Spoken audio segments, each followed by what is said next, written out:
FAM. Reuniones familiares de amistad.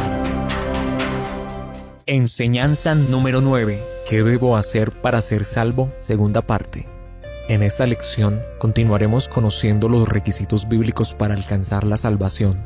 Primero, arrepentirse y convertirse. La idea básica que expresa la palabra arrepentimiento es que la persona dé un giro de 180 grados con respecto a la posición que asume o la dirección en que transita.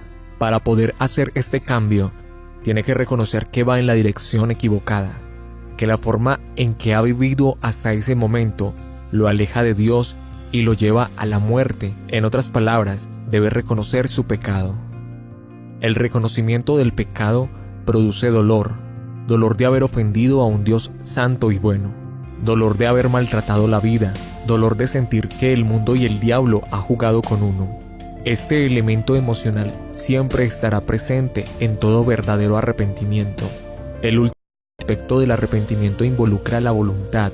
El hombre debe decidir dejar ese mal camino, como lo dice la palabra en Isaías capítulo 55 versos 6 y 7.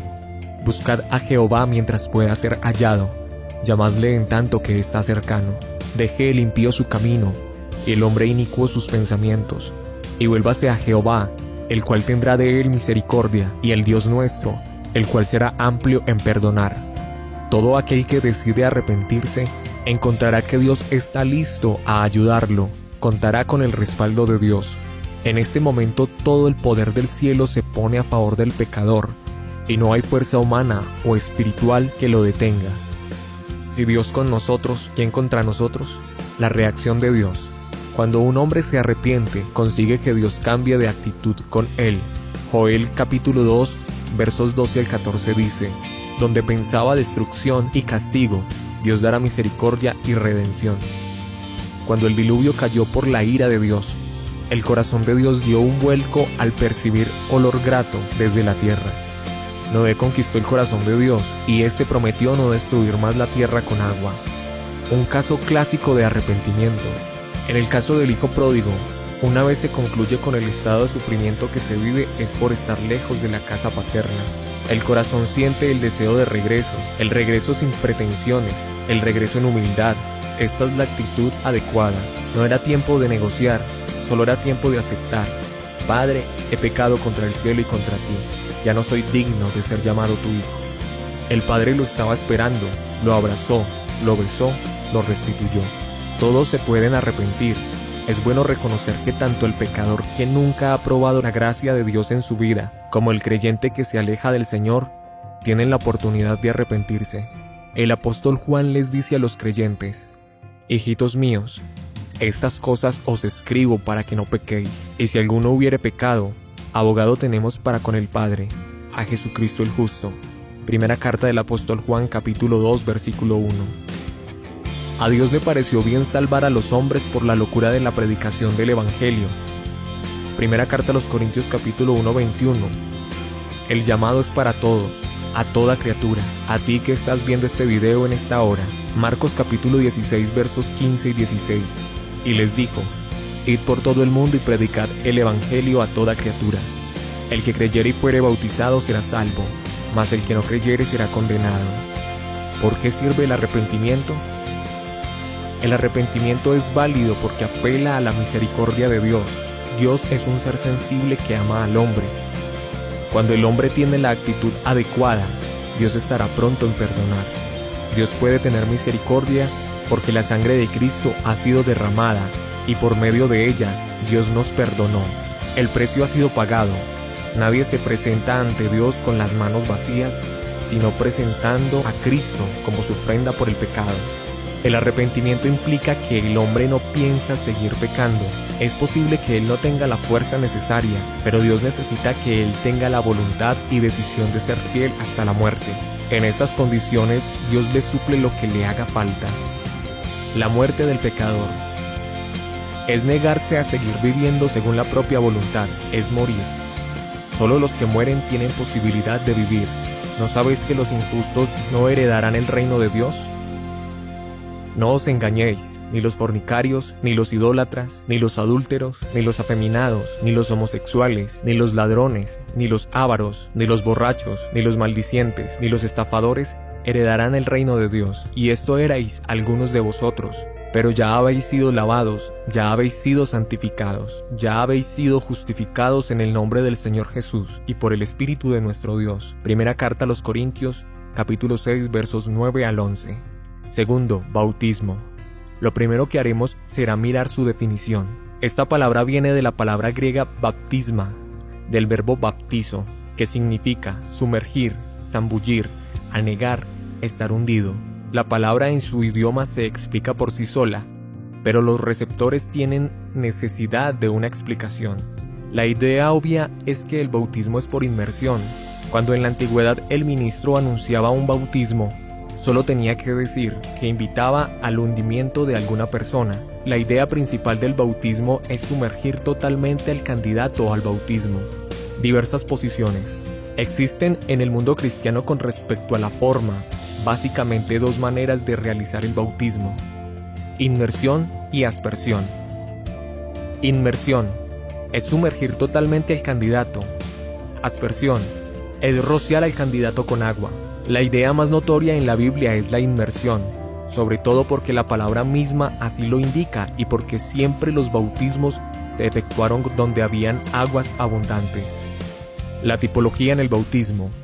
El bautismo es tipo de la sepultura. Romanos 6:3 nos indica que los que hemos sido bautizados en Cristo, hemos sido bautizados en su muerte. Este también es un argumento a favor de la inmersión total. Como los judíos y otras religiones antiguas tenían en sus ritos algunos lavatorios de purificación, o como las llama nuestra versión de la Biblia, abluciones.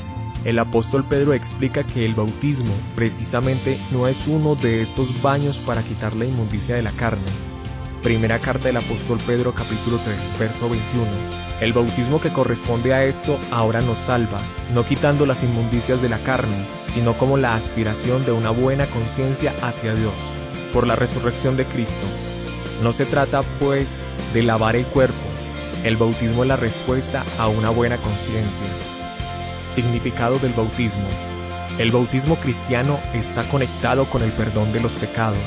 Juan el Bautista predicaba el bautismo de arrepentimiento para el perdón de los pecados. Marcos capítulo 1:4. Ananías también enlazó la experiencia bautismal con el problema del pecado, cuando ordenó a Saulo de Tarso bautizarse. Ahora pues, ¿por qué te detienes? Levántate y bautízate, y lava tus pecados invocando su nombre. Hechos capítulo 22, verso 16. El bautismo y la salvación. Jesús dijo a sus discípulos en el momento catalogado como la Gran Comisión: Id por todo el mundo y predicad el Evangelio a toda criatura. El que creyere y fuere bautizado será salvo. San Marcos capítulo 16, versos 15 y 16. Cabe resaltar el orden en el que aparecen las palabras. No es el que creyere y fuere salvo será bautizado, sino el que creyere y fuere bautizado será salvo. También el apóstol Pedro dice: el bautismo que ahora corresponde a esto nos da la salvación. Primera carta del apóstol Pedro, capítulo 3, verso 21. La forma de bautizar. La Biblia dice en Mateo 28:19: Por tanto, id y haced discípulos a todas las naciones, bautizándolos en el nombre del Padre y del Hijo y del Espíritu Santo. Esta escritura pone el énfasis en un elemento: el nombre. Hay un solo nombre. Ese nombre es Jesús. ¿Cómo concuerda esta afirmación con la práctica y enseñanza? Nosotros encontramos un hecho sobresaliente. Todos los bautismos realizados en el libro de los Hechos fueron realizados en el nombre de Jesús y las siguientes escrituras lo corroboran. Hechos capítulo 8 versos 14 al 16, capítulo 10 versos 45 al 48, capítulo 19 versos 1 al 5, capítulo 22 verso 16, Romanos capítulo 6 verso 3, Pablo, capítulo 6 verso 5, los romanos, primera carta a los Corintios capítulo 6 verso 11, los corintios, Gálatas capítulo 3 verso 27, los gálatas, Colosenses capítulo 2 verso 12, los colosenses. ¿Por qué en el nombre de Jesús? Dios no es caprichoso. Debemos entender que cuando hace o establece algo, es porque está cargado de razones. Dos razones básicas. Primero, Hechos capítulo 4, versos 11 y 12, dice que este Jesús es la piedra que los edificadores rechazaron y que ella precisamente ha llegado a ser cabeza del ángulo. Siendo la piedra angular, se convierte en razón principal y asunto de la salvación. Por esta razón, en ningún otro hay salvación, porque no hay otro nombre dado a los hombres en que podamos ser salvos. Segunda razón, Primera carta a los Corintios, capítulo 1, verso 13, plantea estas interesantes preguntas. ¿Acaso está dividido Cristo? ¿Fue crucificado Pablo por vosotros o fuisteis bautizados en el nombre de Pablo?